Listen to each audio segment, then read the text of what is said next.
માંડવીની ઐતિહાસિક ધરોહર ગણાતા કોઠાવાડા મામાદેવના સ્થાનકે મોડી રાત્રિના ભાગે ભારે માલવાહક વાહને ટક્કર મારતા રાજાશાહી વખતની વિરાસત ગણાતા કોઠાની દિવાલને ભારે નુકસાન થયું છે.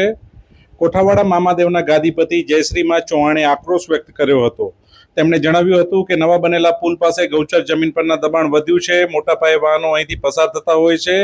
વાહન ચાલકો બેફામ અહીંથી વાહન દોડાવતા હોય છે. તંત્ર કોઈ જાતના પગલાં લેતું નથી તેવું જણાવતા ધારાસભ્ય અને નગરપાલિકા સામે આક્રોશ વ્યક્ત કર્યો હતો. શહેરમાં બીજા ઘણા બધા દબાણો હટાવાયા છે, પરંતુ અહીં ગૌચર પાસેનું દબાણ કોઈને દેખાતું નથી. રાત્રિના ભાગે ભારે વાહનોને જોરદાર કોઠાની દિવાલને ટક્કર મારતા કોઠાની દિવાલ જર્જરિત બની છે. મોટા પાયે આ કોઠાની દિવાલને નુકસાન થયું છે.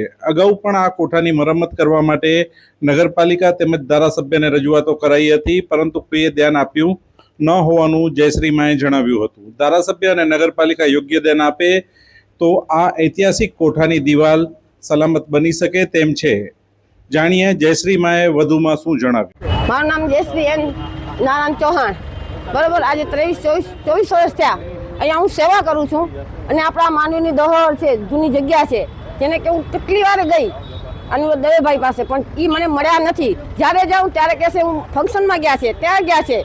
બરાબર, આજે માંડવીની આટલી મોટી ધરોહર છે એને કેદી નથી નજરઅંદાજ કાંઈ પણ નથી કર્યો. એ લોકોએ કેટલી વાર ગઈ છું અને સામે આ બધી ટ્રાફિક થાય છે, નુકસાન થયું છે. રાત્રે અહીંયા આ ચાયની હોટલ રહી બાજુમાં, બરાબર, અહીંયા બધે વાહન ચારી અહીંયા ઊભા રાખીએ છે બધા લોકો અને ઠોકી છે.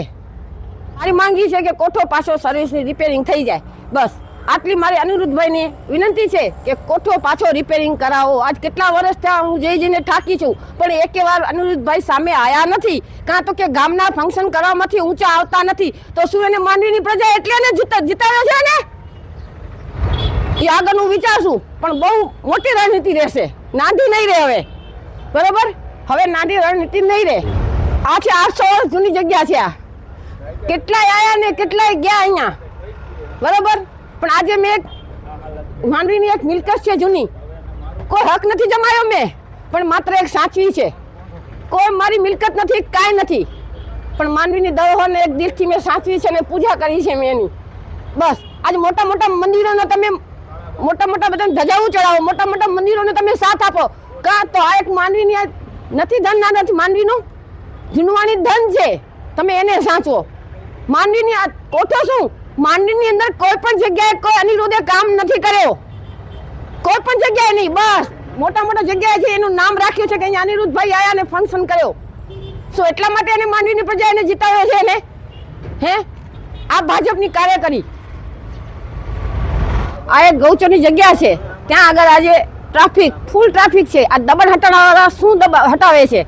જ્યાં હટાવવાનું છે ત્યાં હટાવતા નથી. બરાબર, અને નથી હટાવવાનું ત્યાં હટાવે છે. જ્યારે તમે નજર નાખી લેજો કે આ ગૌચર જગ્યા ઉપર શું છે. એક બાજુ ગાયું છે અને બીજી બાજુ માણસો છે. બરાબર, કે એક પણ ગૌચર માટે તમે જગ્યા તો રાખો.